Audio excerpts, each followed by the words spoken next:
사랑하는 은혜와 진리 장로교회 교우 여러분, 어젯밤도 평안하셨습니까? 오늘도 지극히 작은 한 사람도 예수님을 대하듯 대함으로 천국 백성의 모습으로 살아가는 저와 여러분이 되시기를 주님의 이름으로 축원합니다. 오늘 새벽에 만나보면은 마태복음 18장 15절부터 35절까지입니다. 마태복음 18장 15절부터 35절을 제가 읽어드리겠습니다. 네 형제가 죄를 범하거든 가서 너와 그 사람과만 상대하여 권고하라. 만일 들으면 네가 네 형제를 얻은 것이요.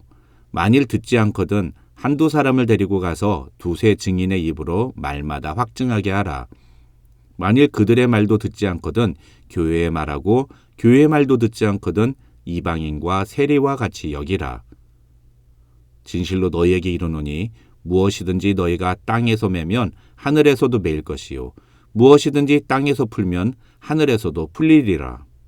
진실로 다시 너희에게 이르노니 너희 중에 두 사람이 땅에서 합심하여 무엇이든지 구하면 하늘에 계신 내 아버지께서 그들을 위하여 이루게 하시리라. 두세 사람이 내 이름으로 모인 곳에는 나도 그들 중에 있느니라. 그때 베드로가 나와 이르되 주여, 형제가 내게 죄를 범하면 몇 번이나 용서하여 주리이까? 7번까지 하오리까? 예수께서 이르시되 네게 이르노니 7번뿐 아니라 7번을 70번까지라도 할지니라. 그러므로 천국은 그 종들과 결산하려 하던 어떤 임금과 같으니 결산할 때에 10,000달란트 빚진 자 하나를 데려오매 갚을 것이 없는지라.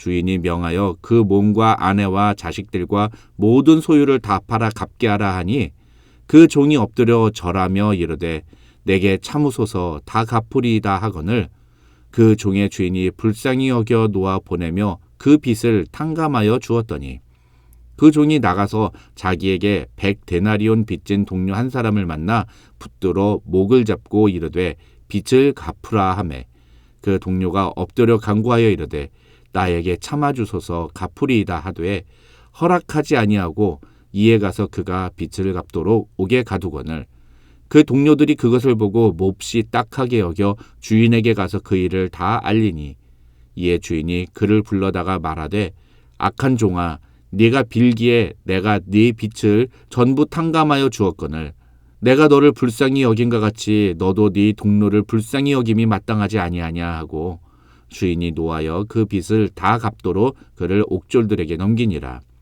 너희가 각각 마음으로부터 형제를 용서하지 아니하면 나의 하늘아버지께서도 너희에게 이와 같이 하시리라.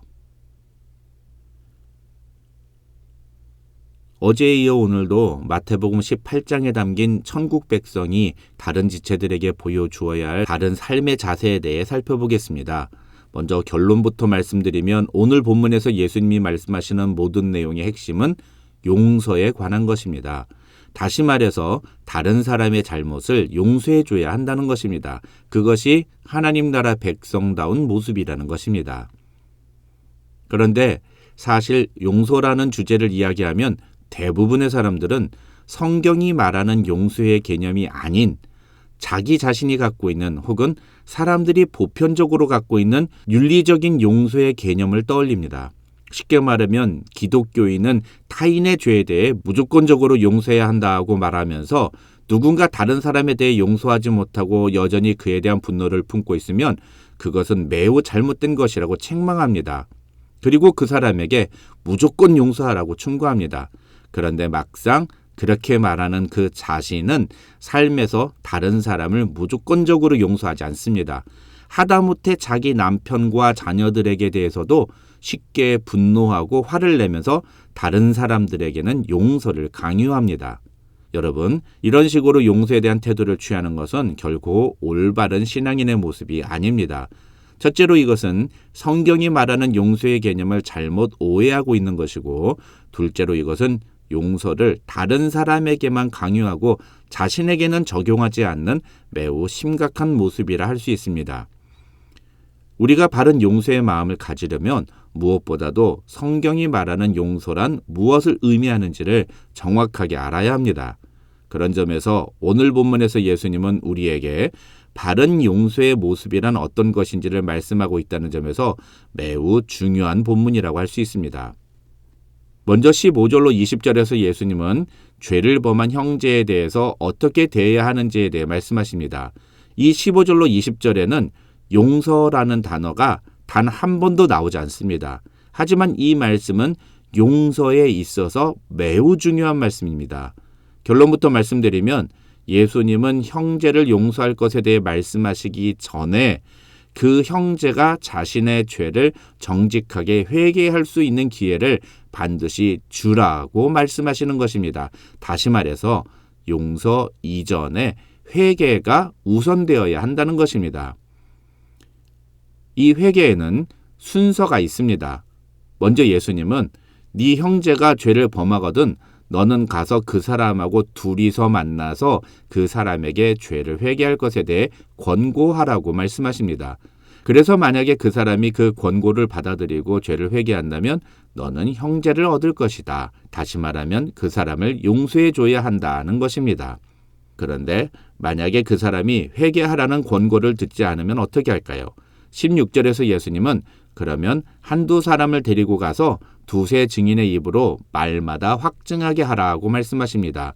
이 말의 어원적 의미는 두세 사람과 함께 그 사람을 다시 만나서 다시 한번 회개할 것에 대해 권면하라는 뜻인데 이 말의 진짜 의미를 다시 풀어서 설명드리면 이 말은 누군가 객관적인 위치에 있는 사람을 통해 누가 진짜로 잘못을 한 것인지를 판별하라. 그래서 잘못한 사람이 자신의 죄를 회개할 수 있는 기회를 주라는 의미라고 할 수 있습니다.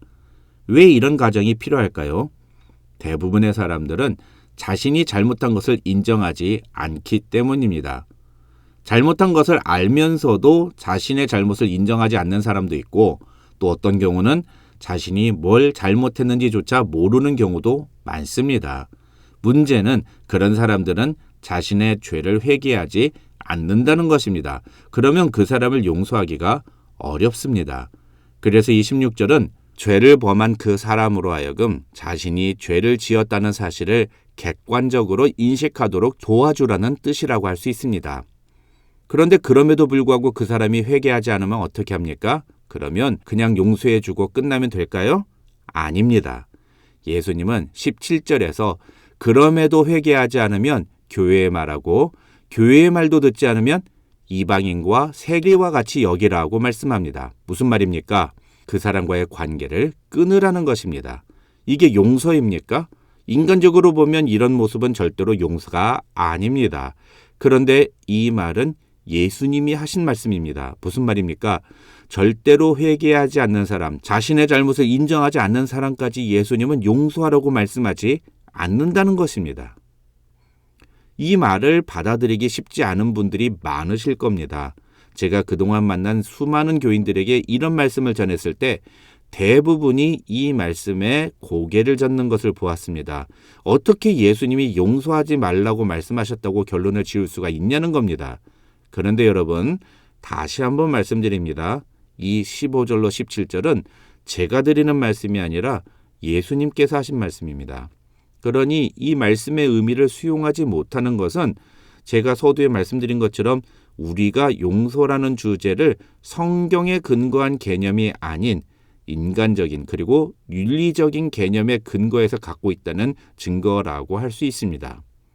18절로 20절의 말씀은 바로 이런 관점에서 이해해야 합니다. 흔히 18절로 20절은 교회의 칠의, 즉 죄에 대한 처벌의 성경적 원리라고 학자들은 주장합니다. 이 18절로 20절의 예수님의 말씀을 한 문장으로 줄이면 교회 공동체가 결정한 것은 곧 하나님의 결정과도 같다. 이렇게 말할 수 있습니다. 그러나 그것은 전적으로 죄인에 대한 처리 규정의 하나입니다. 다시 말해서 범죄한 죄인이 회개하라는 교회의 권면을 수용하지 않았을 때 교회가 그 죄인을 치리하기로 결정하면 하나님도 그런 교회의 결정을 인정하신다는 것이 이 18절로 20절의 말씀의 의미인 것입니다. 그러자 21절에서 베드로가 예수님께 주여 형제가 내게 죄를 범하면 몇 번이나 용서하여 주리이까? 7번까지 하오리까? 라고 묻습니다. 여기서 7번이라는 말은 횟수로 7번을 의미하는 것이 아니라 완전한 용서, 다시 말해서 끝까지 용서해 줘야 하는지를 묻는 것입니다.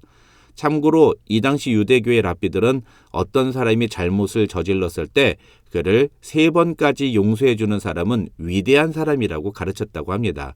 그런데 베드로는 그런 랍비들의 가르침을 넘어서 끝까지 용서를 해줘야 하느냐고 묻는 것입니다. 그러자 예수님은 그런 베드로의 질문에 7번뿐 아니라 7번을 70번까지라도 할지니라고 말씀하십니다. 이 말씀은 네가 생각하는 수준을 넘어서 끝까지 용서를 해줘야 한다는 말씀입니다. 예수님의 이 말씀에 근거하여 대부분의 사람들은 끝까지 용서해야 한다고 말합니다. 그것은 분명히 맞는 말입니다. 그런데 우리가 잊지 말아야 하는 것이 무엇입니까? 그런 용서 이전에 그 사람이 회개할 수 있는 기회를 먼저 주어야 한다는 것입니다. 그렇다면 결론은 무엇입니까? 누군가 잘못을 저질렀을 때 우리가 해야 하는 가장 첫 번째 행동은 무엇일까요? 그것은 그 사람이 자신의 잘못을 인정하고 회개할 수 있는 기회를 주는 것입니다. 만약 그가 그렇게 회개하면 우리는 그를 끝까지 용서해 주어야 합니다.